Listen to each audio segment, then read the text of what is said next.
Yesterday, as the worst of the pandemic raged, childhood hunger skyrocketed. Even now, 1 in 6 kids may be living with hunger. Today, we start rebuilding, and tomorrow, we'll give them everything they need to grow up happy and strong. For their tomorrow, we're reimagining a world where every kid has the food they need to thrive. Visit nokidhungry.org/rebuild to find out what you can do for kids in your community.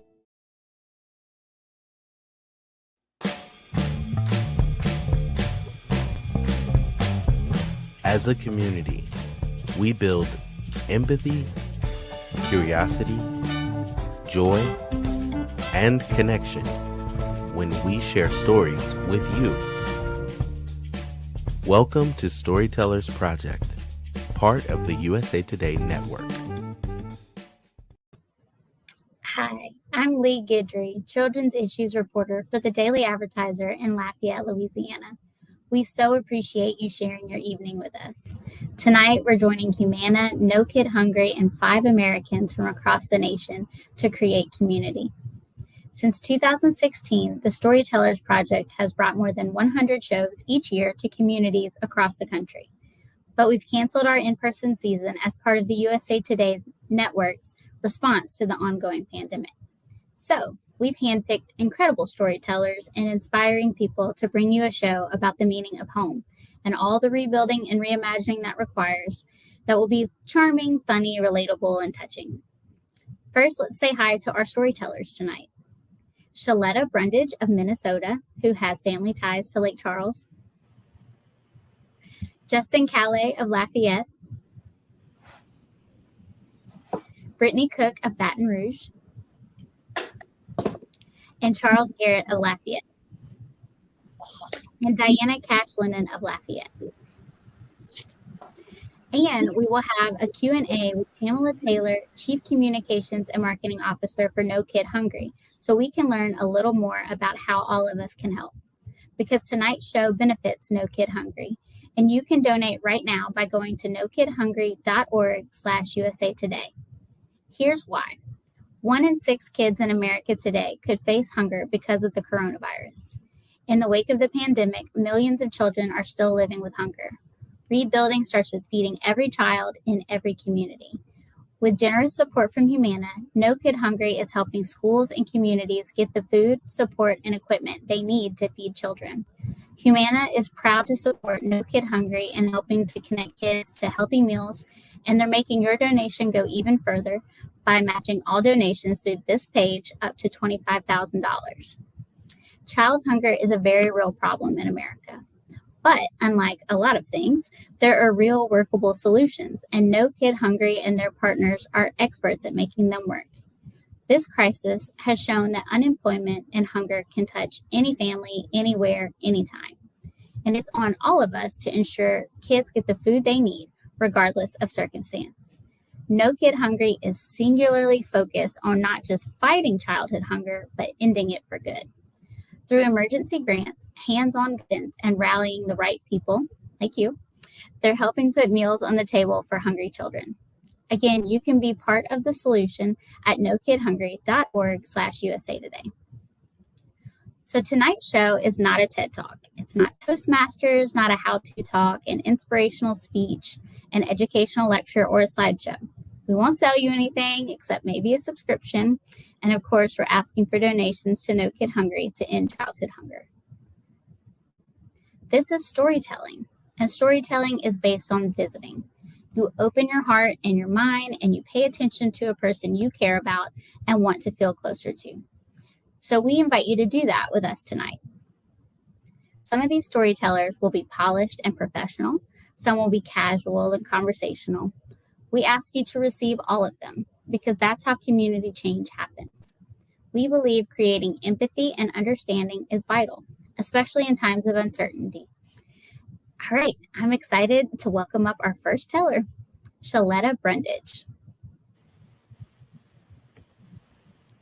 Hi, my name is Shaletta Brundage. I live in Cottage Grove, Minnesota, but my roots run deep in Southwest Louisiana.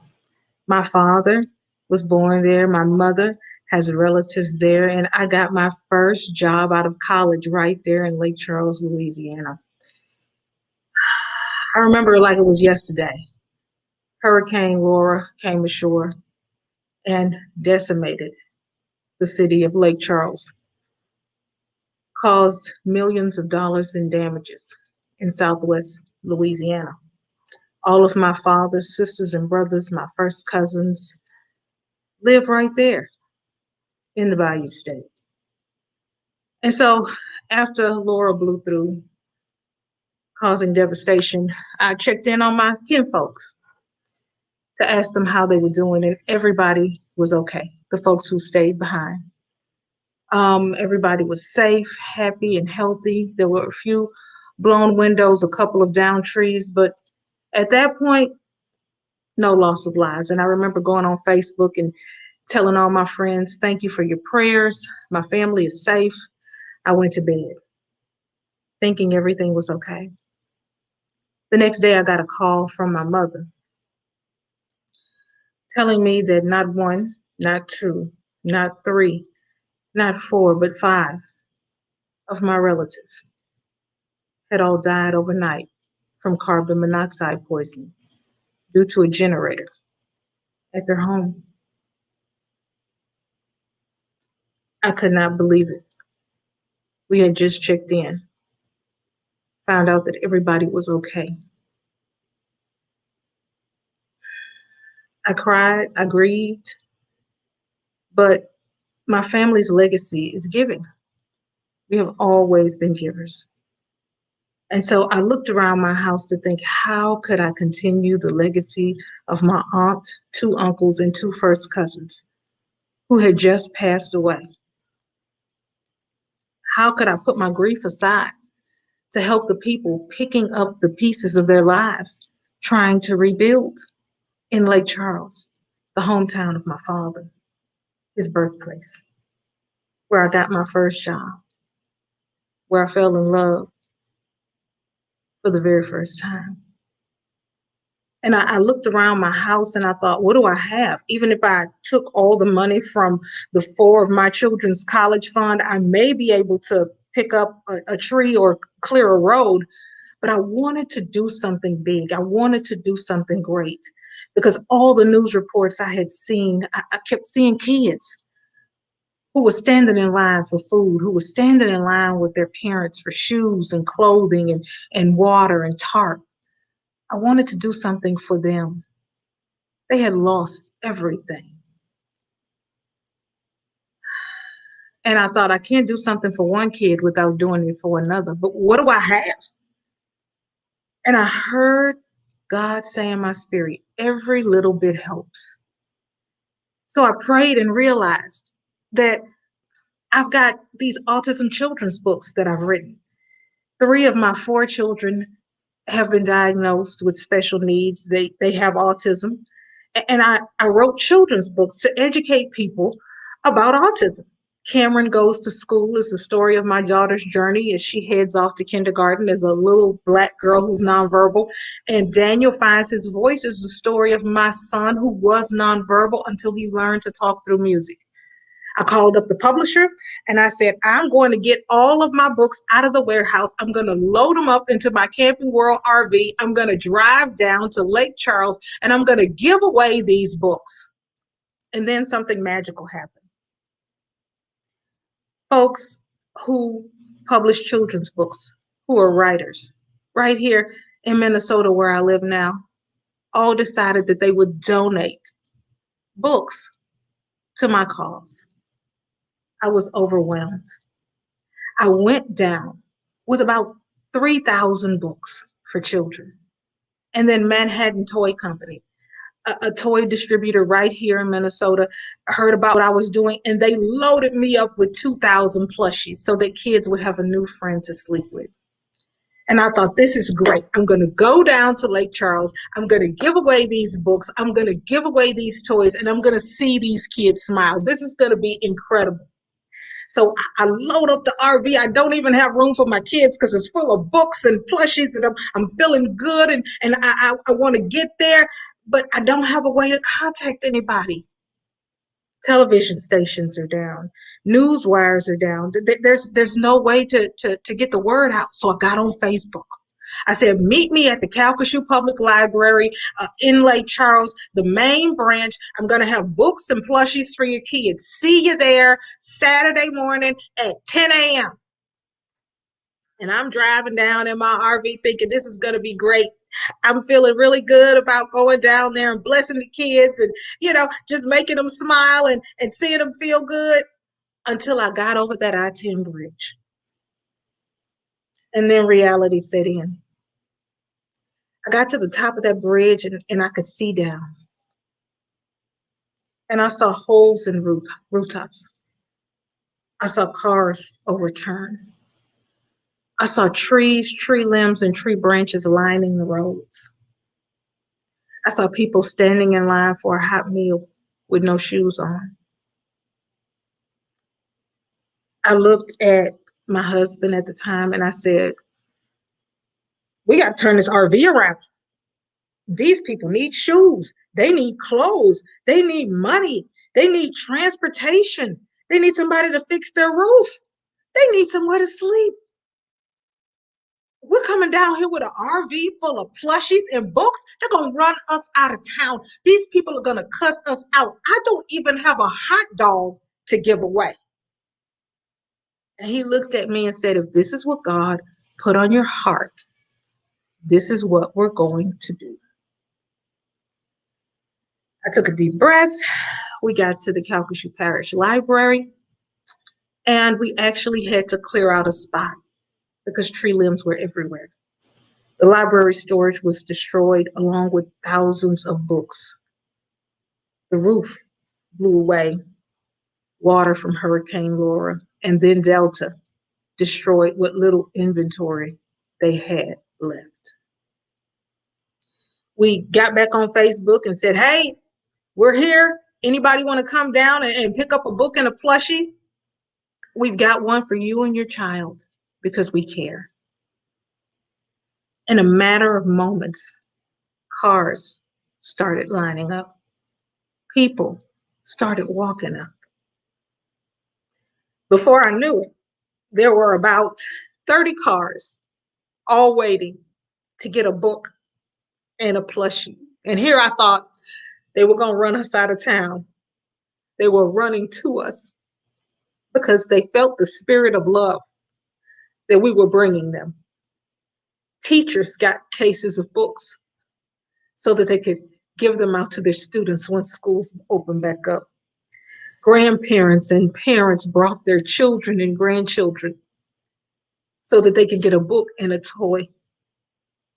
One mom put her hand out of the window of her car and said, thank you for not forgetting us. Thank you for caring. The kids were ecstatic. My ex-husband, Sean, looked at me and he said, I know what Santa feels like at the mall and on Christmas Day. Because these kids were overjoyed to get a book and a plushie. One dad even told me, this is the first time we felt human. We've been in line for tarp and water and meals. We've been in line trying to contact the insurance company. But this is the first time that we've been in line to do something fun.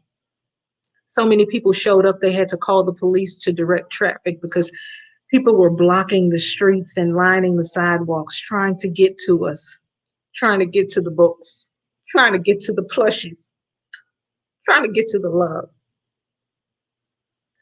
We gave away thousands of books and toys in less than 2 hours. Every little bit helps. Just look around. You can always find a way to be a blessing to someone else. Shaletta, thank you so much for your honesty and vulnerability and sharing that with us. You're welcome. And now we want to thank Humana. Humana is sponsoring Storytellers Project shows nationally and now virtually because they believe that sharing stories makes for healthier people and healthier communities. And we need these connections to each other, to health, now more than ever. With the COVID-19 vaccines available where you live, consider talking to your healthcare professional about what's right for you. You can visit humana.com for more information about what they're doing each and every day to connect you to better health in your community. And remember, Humana is proud to support No Kid Hungry in helping to connect kids to healthy meals, and they're making your donation go even further by matching all donations through this page up to $25,000. And now for our second storyteller, Justin Calais.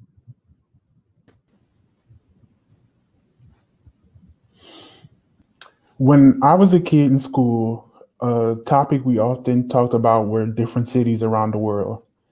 And I knew my little town of Brobridge, Louisiana, a great little town, didn't compare to New York and Paris and Tokyo.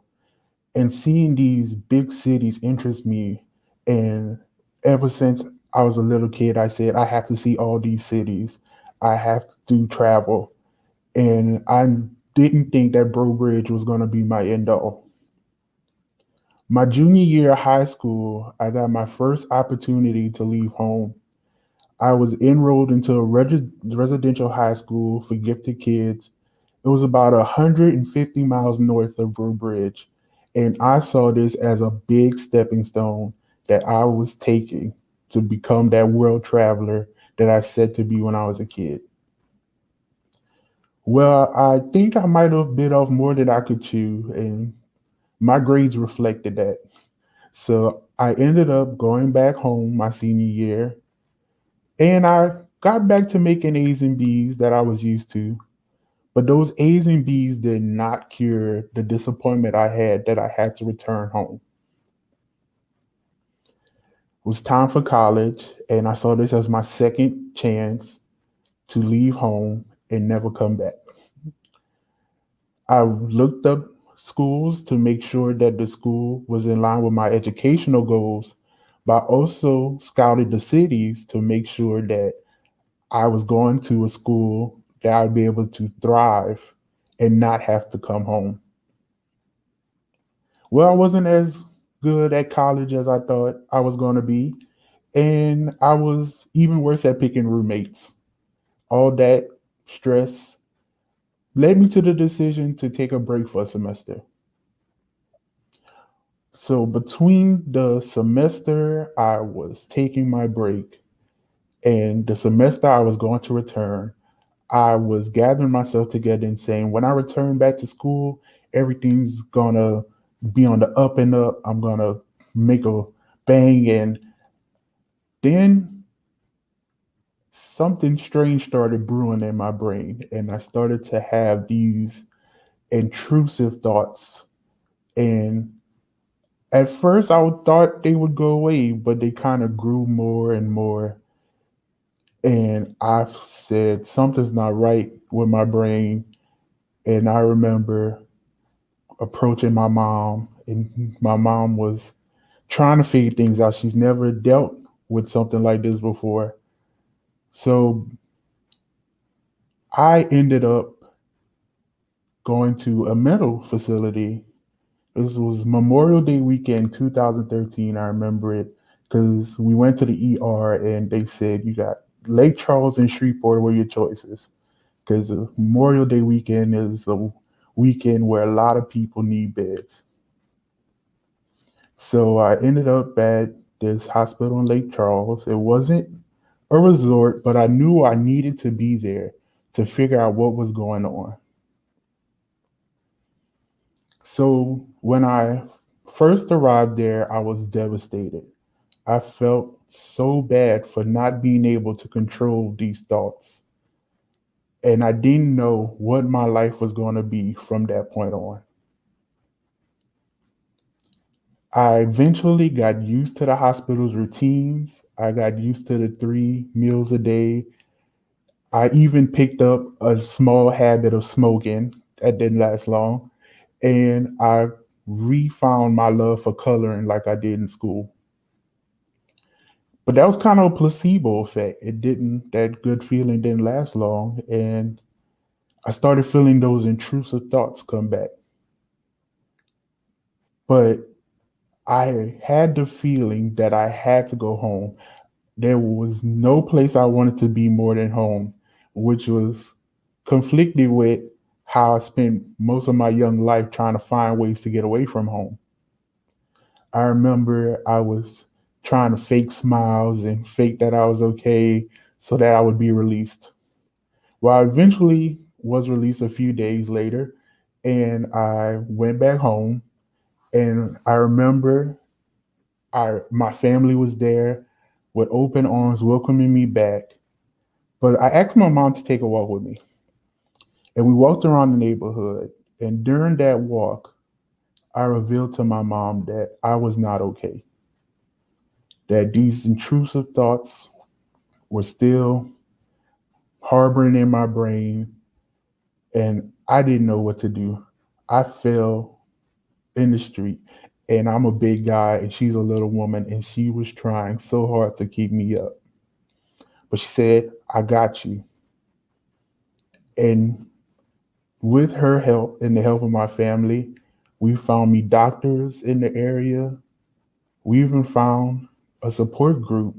And not only did this support group have a group for people dealing with mental health issues, there was a group for the family members of those that dealt with mental health issues. And my mom attended them with me religiously.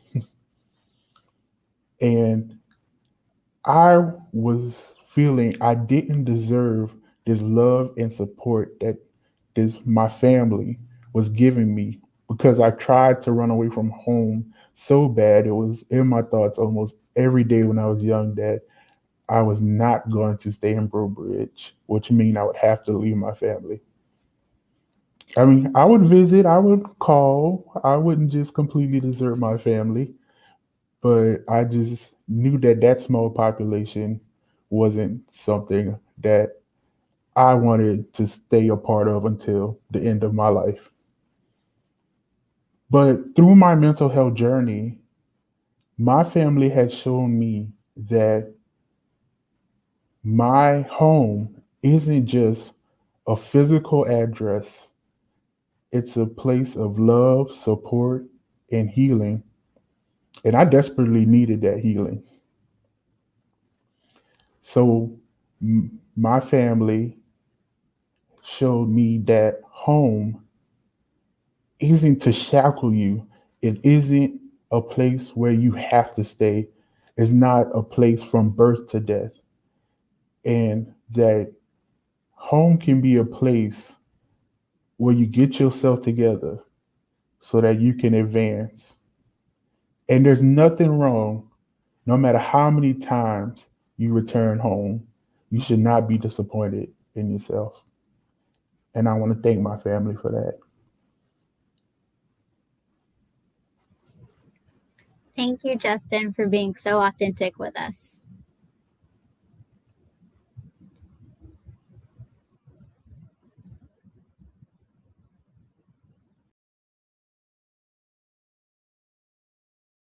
During this crisis, millions of Americans are struggling to afford food for their children. No Kid Hungry is here to help. We're working with organizations nationwide to feed children during and beyond this crisis. If you need help, simply visit nokidhungry.org/help to find free meals for your kids. No questions asked, no registration needed. It's just healthy food for kids who need it. Go to nokidhungry.org/help today. This show is benefiting No Kid Hungry, a national nonprofit dedicated to connecting children with food. We have plenty of food in the U.S. and nutrition programs that work. The problem is not enough children have access to them. And as a children's issues reporter, I've seen it firsthand as schools and families grapple with this here in Southwest Louisiana. No Kid Hungry gives schools and community groups the funds and guidance needed to launch and grow programs that feed more kids. That includes school breakfasts, summer meals served at schools and community centers, after-school meals, and emergency feeding programs during times of crisis. They do research and they advocate for solutions that work. When you donate to No Kid Hungry, you help break down whatever barriers stand between a hungry child and a healthy meal. Consider donating now at nokidhungry.org/USA Today. And now for our third storyteller, Brittany Cook. So it was November 2016 when I met Abdullah. It was at the end of my year and a half of doing my dissertation research in Jordan, and I met him at an olive oil tasting workshop. And I thought he was nice, but I didn't want to give him my number and come across as if I were hitting on him or something. I was in a relationship. I just thought he was a nice dude. So I was excited when our mutual friend was like, "Hey, Brittany, why don't you give Abdullah your number so that you can help him with his English and he can help you with your Arabic?" It's like, all right, cool. Yeah, sounds good. I had no idea in that moment that 5 years later, we'd be getting ready to celebrate the first birthday of our little girl in the little home that we've created. But I need to back up for a second and tell you how we got there. So it was the end of my field work. We exchanged information. We're friends. And then I had to go back home. I knew I would be coming back to Jordan the following summer. So we kept in contact. My relationship I had been in kind of fell apart. And Abdullah and I kept talking.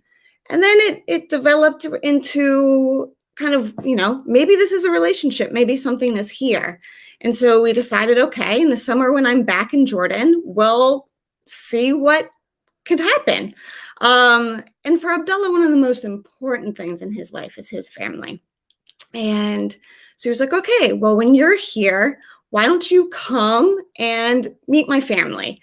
It was Ramadan, which means, if you're Muslim and it's Ramadan, you're fasting from sun up to sundown. You end the day with a big iftar, which is like a big meal to break your fast.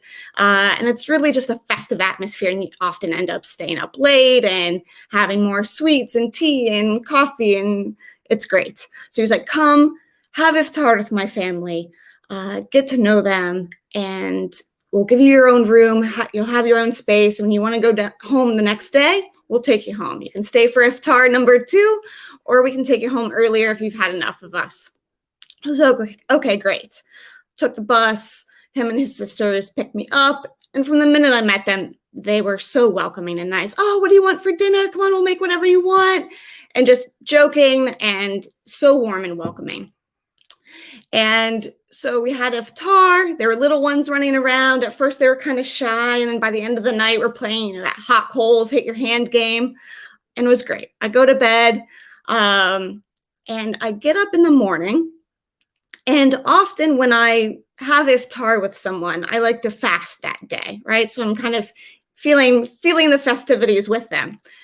And so I had already decided, okay, I'll stay for iftar this second day, and you can just take me home after iftar. That way you're not driving and hungry and messing up your day. So I wake up in the morning, and Abdullah's mom was like, hey, why don't you come to the kitchen and I'll give you some milk and some breakfast. I'm making food for the little kids. And I was like, no, it's okay. I'm fasting. I stayed up late last night and ate food with everybody. So I'm good. I'm ready to fast for the whole day. She's like, no. Come to the kitchen, have some nice breakfast, and you can be like the little kids and fast the rest of the day. It's like, okay, I can't tell her no. I'm like, all right, fine, great. Follow her to the kitchen, and she shuts the door behind me. That's kind of weird. I was like, maybe because we're going to eat food, maybe she doesn't want people to see. I don't know. And then she, as my mother-in-law does, she got straight to the point. She just looks at me. She's like, what are your intentions with Abdullah? I just stop, in my tracks. There's a little bit of a language barrier. I speak Arabic, but she speaks a different dialect. I thought maybe I misunderstood. She looks at me again. She's like, what do you want from Abdullah?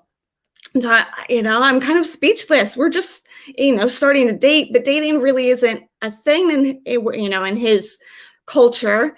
And so, and she's like, okay, you go back to the US, you finish your studies, and you come back and you marry Abdullah. Little did I know she had the plan all set. But it took us a little while to get there. At the end of that summer, we had our first conflict. I was about to go home again at the end of this summer, and we had a dinner with a bunch of friends. And at the end of the dinner, as you do with friends you're not going to see for a while, you don't know when you'll see them next, I gave everybody a hug. And we get back into the car, and Abdullah's kind of upset. I'm like, what's wrong? He's like, did you have to hug everybody? I mean, I know some of them you're really close with, but you're not even close. And I'm like, what are you talking about? He's like, you hugged all the dudes. I was just kind of taken aback. I'm like, what? And we talked it out, and I'm just like, this is not something I'm going to change. I'm not going to compromise on this. This is, this is culturally okay with me. There's nothing wrong. And I just start crying because I feel like this is the end. This is the breaking point. There we go. We found it. This is the thing we can't compromise on. It's over. And he's like, why are you crying? I'm like, that's it. If we can't find a solution to this, then I don't know how this is going to work. And he just looks at me. He goes, okay, yes, this is a topic that I have strong feelings about, but it's not worth giving up on our relationship unless that's what you want. He's like, I know we can find a way through it, even if it's just understanding each other's points of view. And that was a moment where I was like, okay, we can do this. We have a lot of cultural differences to bridge, but we can do this. I go back to the US, we're still talking. And as we're talking, he mentions how he always envisioned his partner and the mother of his children being Muslim. I come from a pretty diverse area in the US, and I was like, why is that an issue? But after being with his family, I understood how much kind of praying 5 times a day, the different holidays, all of this structures your life in a really particular way. And he wanted it to be a team effort in raising the children and having a Muslim home. So I told him, all right, I'll think about this and I'll just think about it. I don't know. So I did research, and after some time, I was like, okay, I started to see Islam as, some changes to Christianity, and I could get on board with it. But in my true academic fashion, I wrote out a manifesto of exactly how I jived with Islam, things I had problems with or was uncomfortable with, things I thought we might see differently. And I told him, hey, look, here's my viewpoints on everything I've been reading and thinking about lately. I will convert. I think that this is a spiritual practice that I agree with. However, my Islam is going to be different than your Islam, and I want you to understand that. And I was ready for an academic discussion of all the points I had written out. But in our true fashion, I was all ready. And he was like, okay, yeah, great. So later I take the Shahada, which is how you become Muslim. And I just did it on the phone with someone. All you say is, I believe in God and one God, and that Muhammad is the prophet. But I didn't have this big moment. It was just a phone call. And then later Abdullah messages me. He shows me a screenshot from his cousin's Facebook page, checked into the city I was living in Lexington, Kentucky. He goes, hey, my cousin is in Lexington, Kentucky right now. I think this is, right, it's Lexington? Yeah. He's like, all right, if I tell him about us and that you're there, I'm sure him and his wife would want to meet you. So, okay. An hour later, I'm in the mosque with his cousin and his cousin's wife and her whole family. And his cousin's wife kind of leans over to me and she's like, hey, have you said the Shahada yet? Did you convert? I was like, yeah, but I haven't done it at the mosque yet. And, the mosque was far. I didn't have a car, And she's like, well, do you want to do it now? I was like, okay. So they said something to the imam, and after the prayer, he comes up to me, and you just repeat after him and say the Shahada. And after I did, everyone in the mosque is cheering, and the women kind of surround me and hug me. One woman takes off her head cover and puts it on me. And it was just this beautiful moment. And by complete serendipity, Abdullah's family was there videotaping, and they're sending the video to Abdullah, and he can share in this moment. And it was just a beautiful kind of embracing into this community. And it was the beginning of me and Abdullah using kind of, having this big compromise. And Islam has become kind of a foundation of our family. And even though we still have to compromise on things, we see things differently. And like our two different religions, Abdullah and I found that we have more in common in terms of values and points of view than we have differences. And coming from those two different viewpoints has really forced us to be intentional about communication and to always respect each other. And that's the foundation of our beautiful home and our new little beginning family. Thank you. Thank you, Brittany, for sharing your adventure with us. Now we will hear from a person on the front line of this work. Pamela Taylor, Chief Communications and Marketing Officer for No Kid Hungry, so we can learn a little more about how all of us can help. Here, she's in conversation with Storytellers Project founder Megan Finnerty.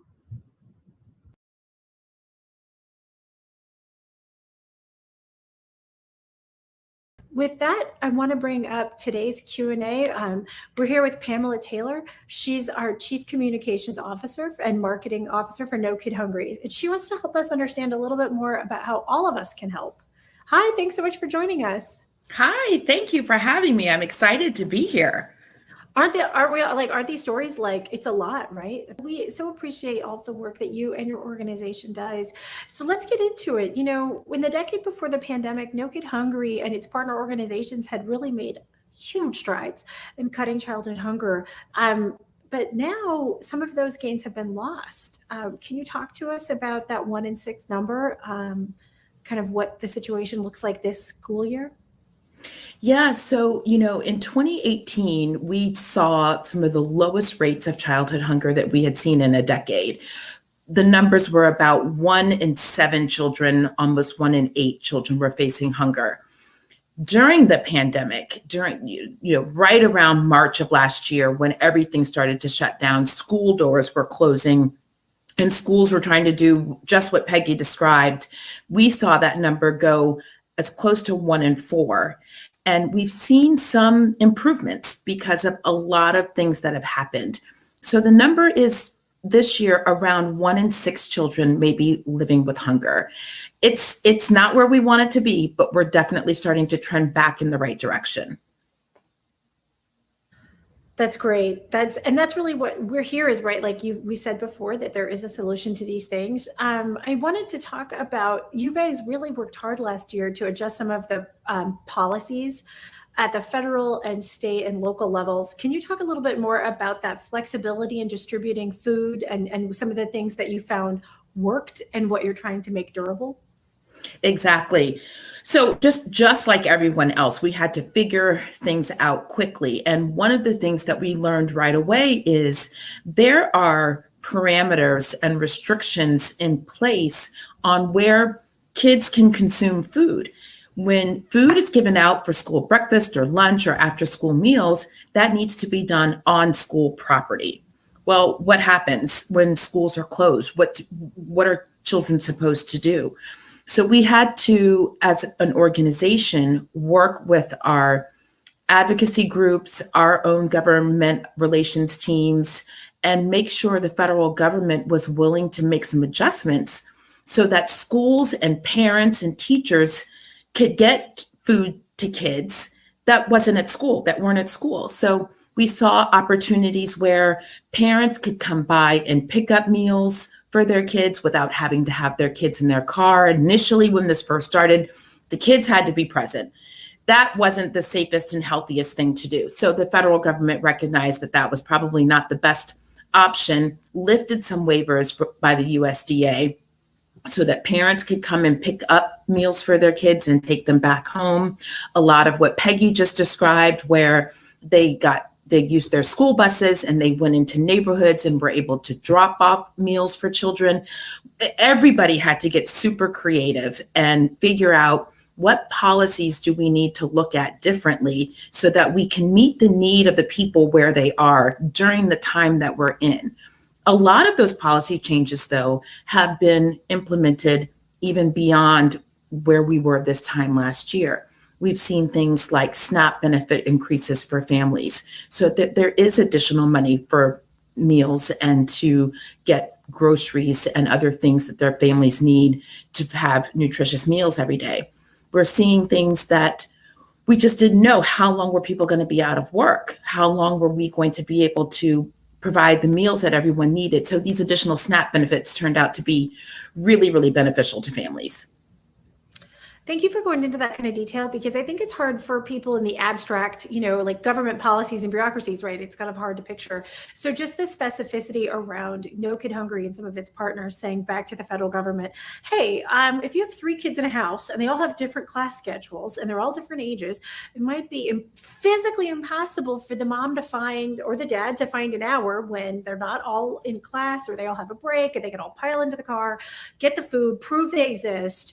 That's right. It's a nightmare. Yeah. That's and so right. I really hear that, things, anyway, it's complicated. But another thing that came up for a lot of us last year, in addition to being, I think, really aware of bureaucracies, is how not everybody, depending on where you volunteered or where you lived, might have imagined how widespread hunger is. And after seeing so many nights on the light of news coverage of lines at food banks all across the country, do you feel like the pandemic exposed a hunger crisis? Did it create a hunger crisis? Was it already there? Help us understand, kind of from your position, what that looks like. It did both, right? Hunger oftentimes is referred to as a hidden crisis. You can't see hunger people all the time. And so what the pandemic did is it brought hunger to everybody's television, everybody's mindset, because you couldn't help, like you said, but ignore the hours-long lines at food banks. What it also did is it made hunger much more visible. In other words, people started to see their neighbors in line, and their kids' classmates in line, and their friends and families from church in line. People who didn't experience hunger before were certainly facing it in a way that they had never done before. And I think it was important that we tried to make sure people did not feel any kind of shame or stigma around having this moment that no one planned for. No one planned to lose their jobs. No one planned for schools to be closed. No one planned for everything to shut down. And we've heard many times people say, many of us are, one paycheck away from a disaster. And this is what was revealed. This was what the crisis revealed. In addition to all the things that the crisis was, it revealed another crisis.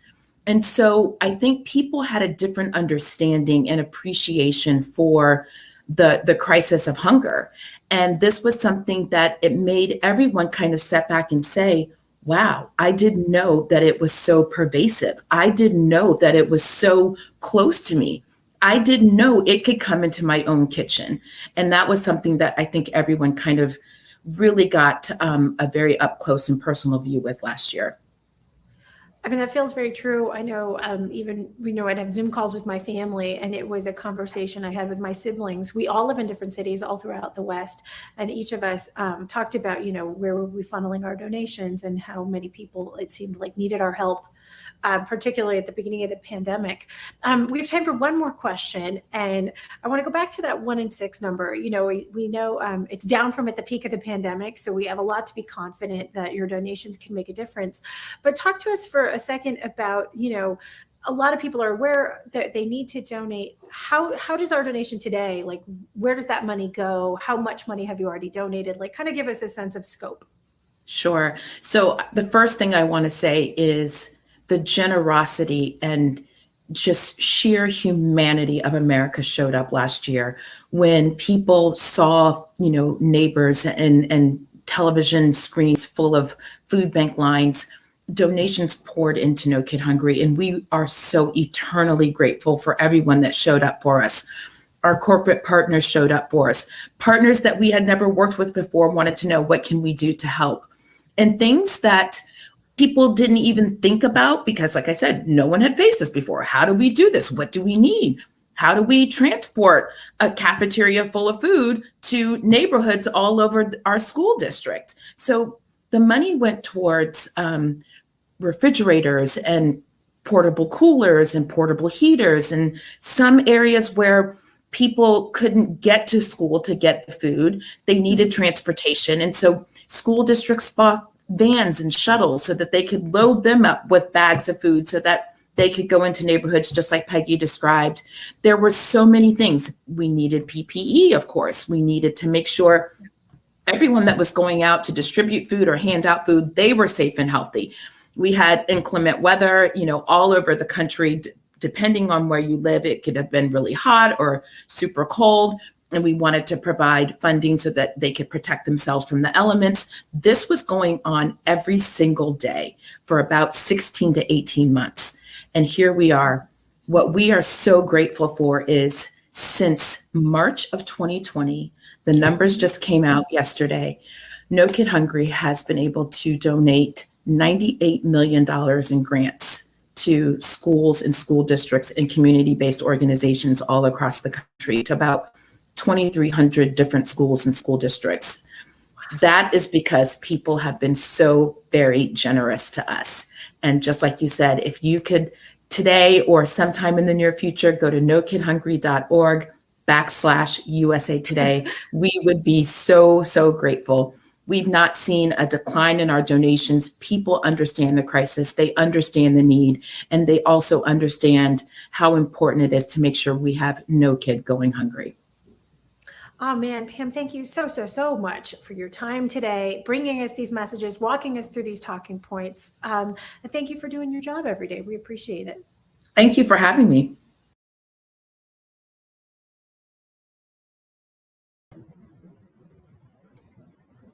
Wow. Thank you, Pamela and Megan, for those insights and that conversation. And now our fourth teller, Diana Cash Lennon.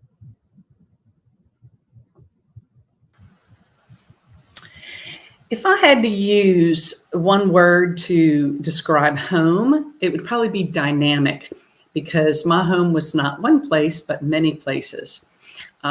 We moved 4 times in 11 years during when I was growing up in my school years. And I was always worried about fitting in. And so I kind of would rebel sometimes to counteract that fitting in. My dad worked for the federal government. And when we got a promotion, it sometimes meant moving city to city, and it sometimes meant moving state to state.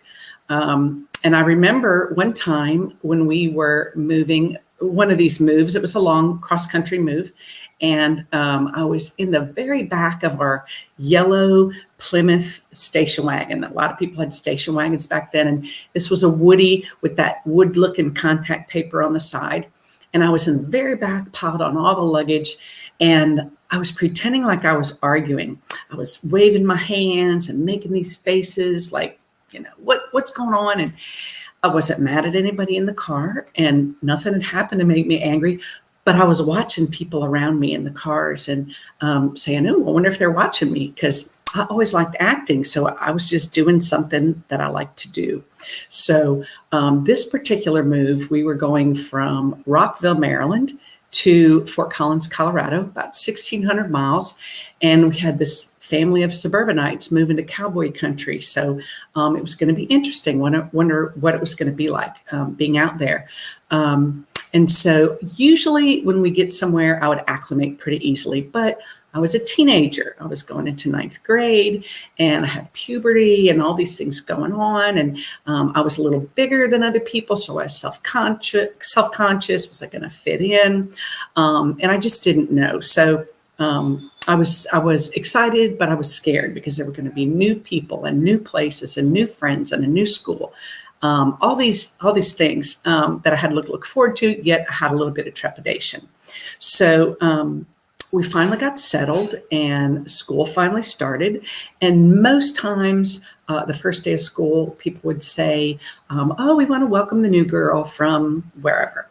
And this was good, because a lot of people, several people would come up to you after class, want to know where you were from, how'd you get to Fort Collins, etc. And that was a good part. But then the bad part would be that sometimes there were people in class who would say, okay, this is the girl whose life we need to make miserable. And they would try to do that just by picking on you or whatever. So some time went on, and a friend asked me to go to a place called College Pinball. And I was like, College Pinball, what's that? And she said they're just a hangout place. They have pinball machines, foosball tables, music, stuff. I said, well, College Pinball, it sounds like, do the college kids go there? And she says, oh, yeah, but lots of ninth graders go there. Everybody hangs out. It's a cool place to go. So I went. It was somewhat dark inside. So I kind of felt a little hidden because I knew my parents probably wouldn't want me going to this strange place with people who I didn't really know. But of course I went anyway. And I started watching kids playing foosball, and I liked the game, and I thought I could probably do that. So I watched and watched, and I played and played, and I got really good. I had a kind of a little stance that I would take on, and I learned a technique called stuffing, which is where you kind of shake your wrist with your three-man when their goalie has the ball, and they're trying to score, but you try to hit it in and beat them, and it's really a cool shot.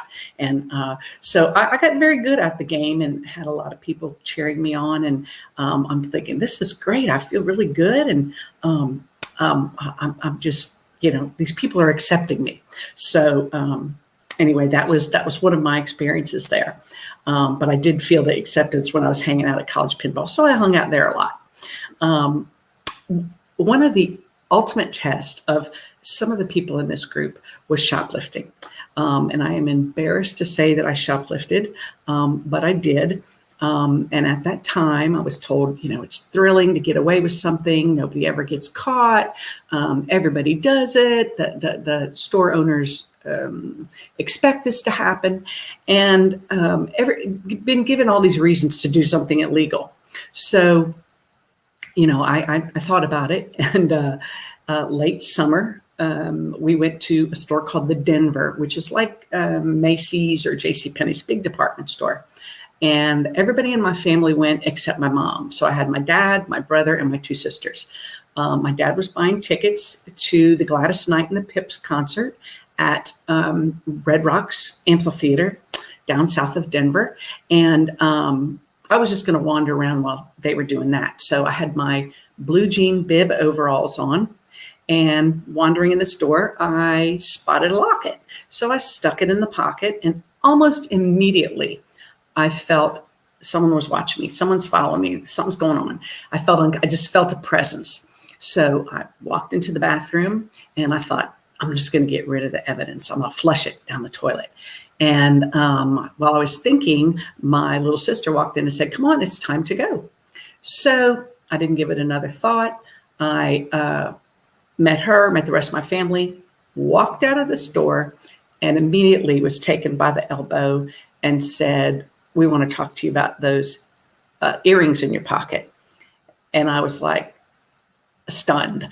So he took it, and as we're walking in, I said, well, it's not earrings, it's a locket. And he said, we still want to talk to you. Like, okay, I'm trying to be a smarty pants. So he took me into an office with nothing else, nobody else. I just sat there.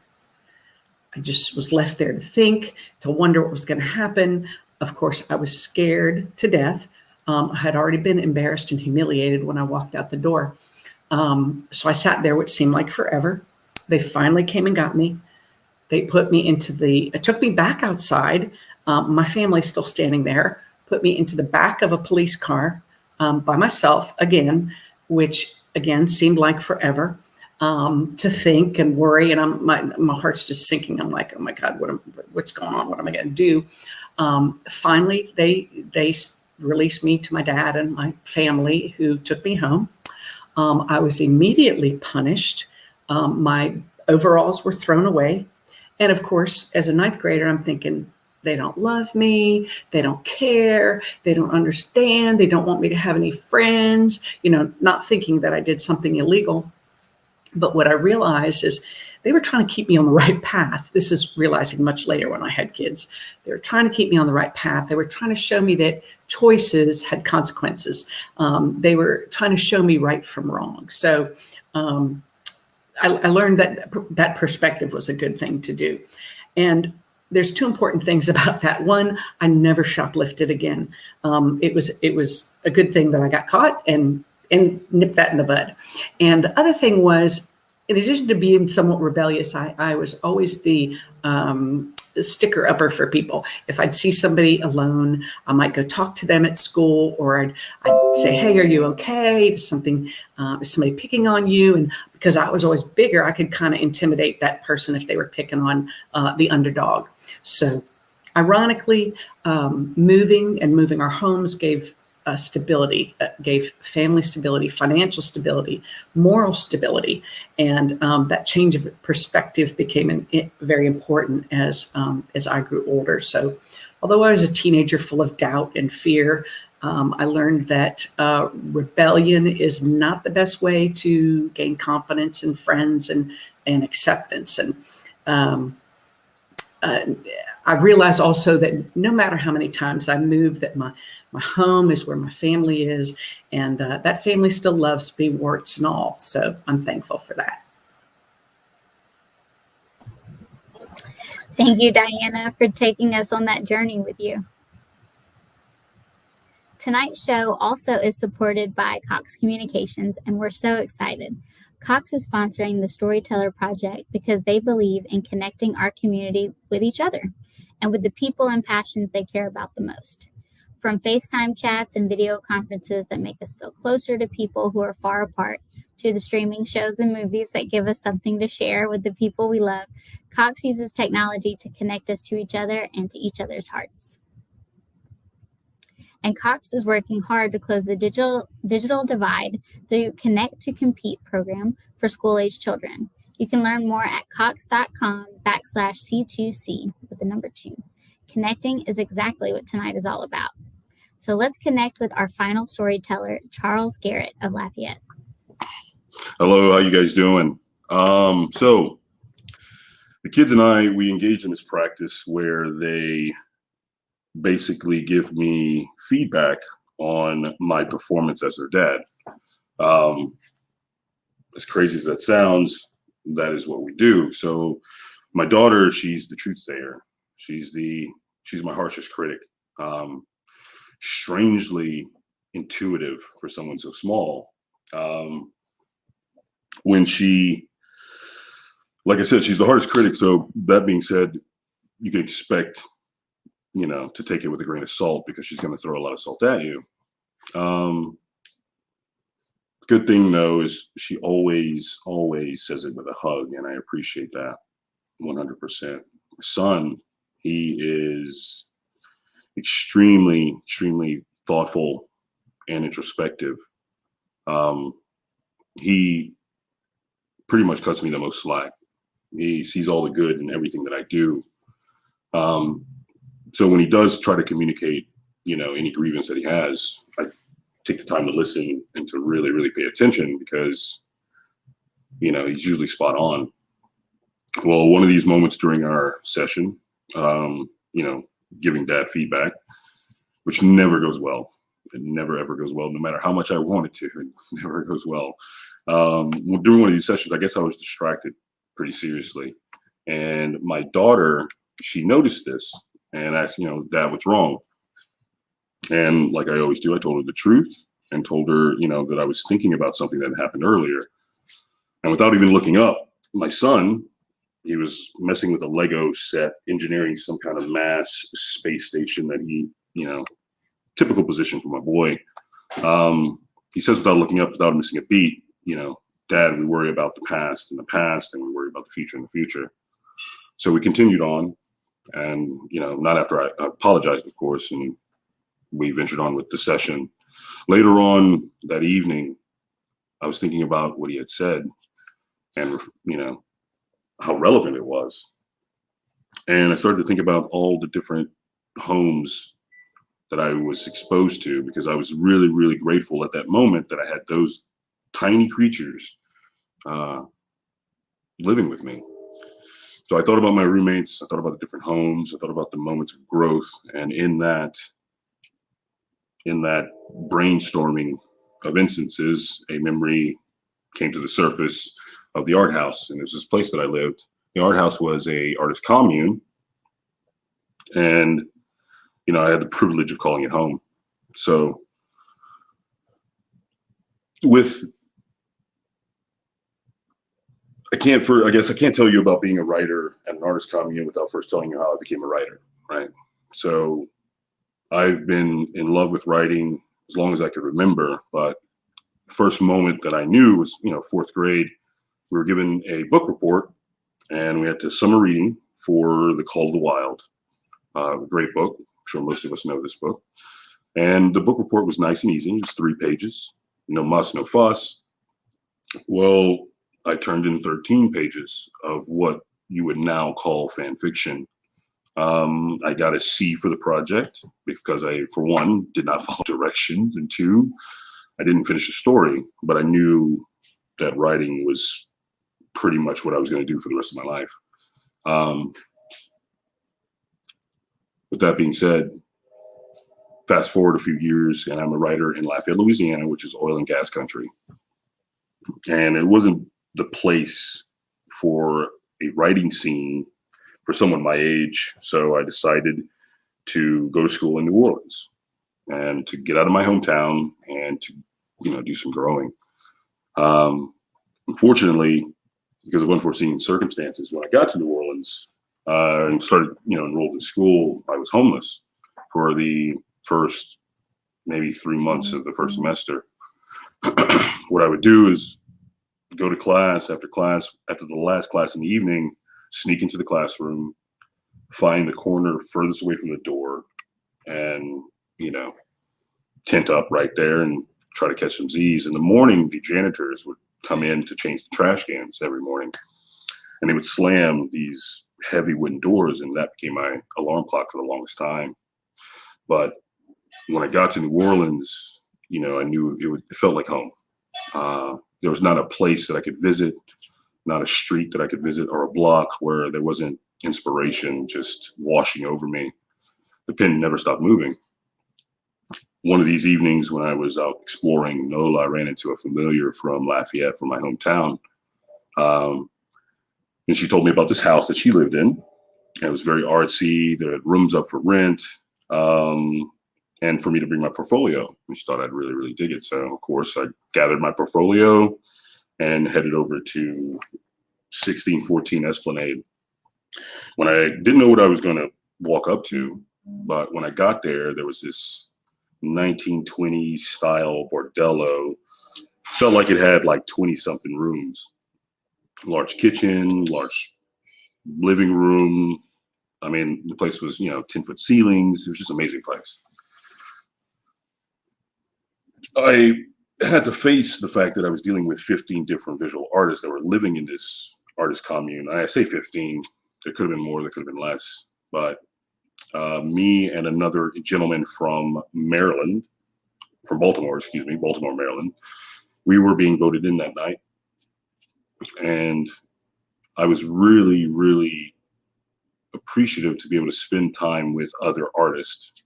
With people who were just as quirky, just as neurotic, who loved art just as much as I did.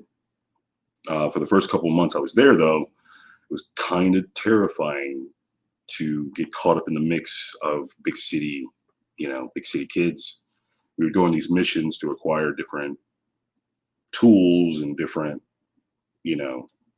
pieces for installations that we were a part of. And every now and again, there was the acquisition of a novelty that was anonymously donated. But I learned a lot. And I learned a lot about the fact, one of the things I had to deal with was the fact that I wasn't any longer a city kid like I thought, dealing with metropolitan kids. It reminded me real quick of how country I was. And being from Lafayette, we tend to carry ourselves and consider ourselves very, very city. But I was definitely a country mouse. With the art house, just to tell you a little bit more about the art house, I found a chessmate or a chess player friend of mine who was from Barcelona. She was a transplant there, and she and I played chess every single evening. We had 2 40-foot, 50-foot trees that stood in the back of our yards.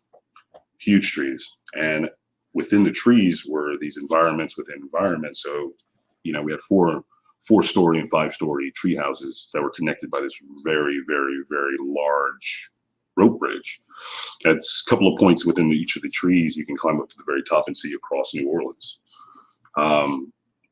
Just magnificent. It was just a beautiful experience. So incidentally, while we were there, I was giving a tour to three ladies who came across, and we had a lot of people that would come into our backyard and, just want to see the tree houses. They were amazing things to see. Well, these three ladies wanted to traverse up the treehouse, and at the time we were dealing with some insurance, red tape. So I advised that that we should not be allowed to go. We shouldn't go up this treehouse. Well, somehow they made it up the treehouse, and once you cross over from one treehouse to the next, there was a setup of a slide that slid down into a crash mat. And so the first girl went through, everything was good to go. Second girl went through, everything was fine. The third girl went through and she caught it just right and snapped her ankle in half. So needless to say, or long story short, I had to carry her to the ambulance, which was terrible because she was a lot bigger than I was. Just tall person, large person, and it was just a tough carry. But soon after we were sued for that, and soon after that we saw the treehouse shut down rather quickly and rather abruptly. It's never easy to see something that you really, really care about and that you've invested a lot of your understanding of yourself in, see it go away. But at that time, we all went through to our separate corners of the earth. Some of us even decided to raise families. Now, I know just as long as I wanted to be a writer, I knew that I always wanted to be a dad. I wanted to be a parent. It's just one of those things, it's tough to be a parent today when for one, because we all know how tragic the days have been and have become, but it's also tough when you know that your own parents, your teachers are limited in their own rights. So there's a lot to learn, but I was always curious and always asking questions growing up, and pretty soon those questions stopped getting answered, or those people who just could not answer the questions for me. And I knew that as a parent that I would want to have the ability to be able to address any number of situations that my kids would face. So when I look back at the art house and the things that I experienced while living at the art house, I picked up on a few things and life lessons that I want to definitely instill into and to give to my children.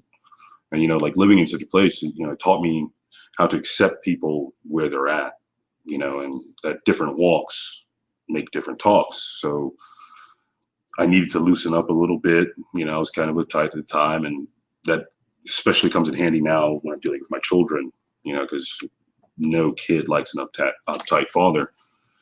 I knew that I needed to find that joy in life, and that it wasn't just going to fall out of a tree, that I had to go hunt for the joy. I had to go find it, search out for it. I learned that there was no better time than the present, and that, not to get hung up in the past or stare too far into the future that you miss your moment. When at the art house, I saw artists who were just burning for art. It was like a fire that they had in them that was just, it didn't matter how terrible they felt that day or what was going on that day. If they were just eating crackers and avocados, for a week straight, when it came down to creating art, they were there, they were dedicated, they were motivated. I want that for my children, like no matter how terrible the world may be for them, I want them to take the time to go and hunt for something that means the world to them, that means more than the world that is maybe not showing up for them at that particular moment, or whatever the case may be. I want them to reach for communication and to understand that that there's no better lesson that will be revealed to you than the lessons you will learn when you utilize kindness and compassion. And those two things will yield you, and life will reveal you the best lessons in life.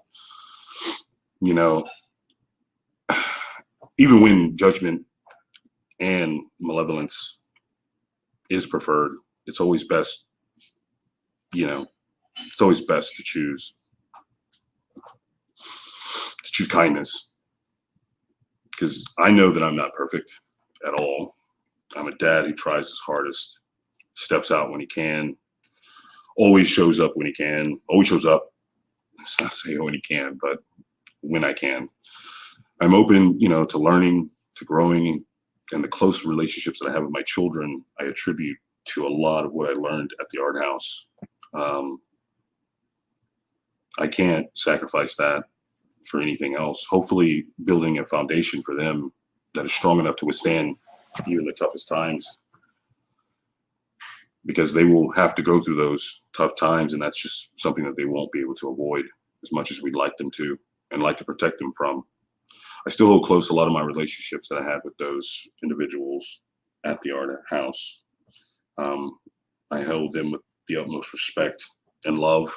I know some of them are probably listening right now. Love you guys. And I know most of us have heard the saying that home is where the heart is. And I'm not a fan of cliches.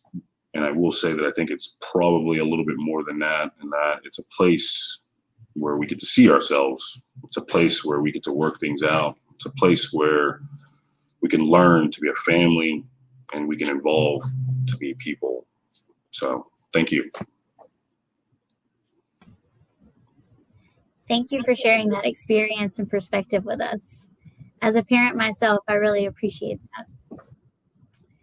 And I want to thank all of our storytellers. Let's see them again. Shaletta Brundage, Justin Calais, Brittany Cook, Diana Lennon, and Charles Garrett. Thank y'all so much. Finally, let's remember that you can be part of the solution to child hunger by donating to No Kid Hungry and helping connect kids to healthy meals during this difficult time. Donate at nokidhungry.org/USA Today, where Humana will be matching donations up to $25,000. And thank you for sharing your time with us. Have a good night.